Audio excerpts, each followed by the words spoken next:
இசை ஹராம்.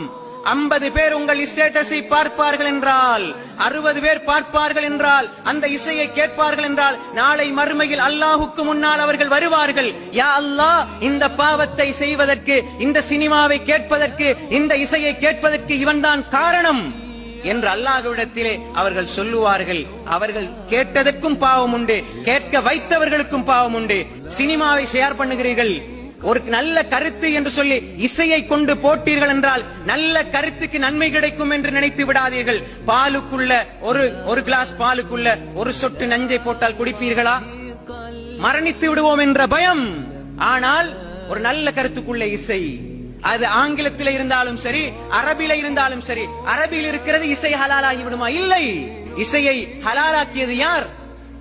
நீங்க ஸ்டேட்டஸ்ல போடுவீங்க, ஒரு ஆள் பாப்பாங்களா, 100 பேர் பாப்பாங்களா? எல்லாருடைய பாவத்தையும் நீங்கள் சுமந்து கொள்வீர்கள்.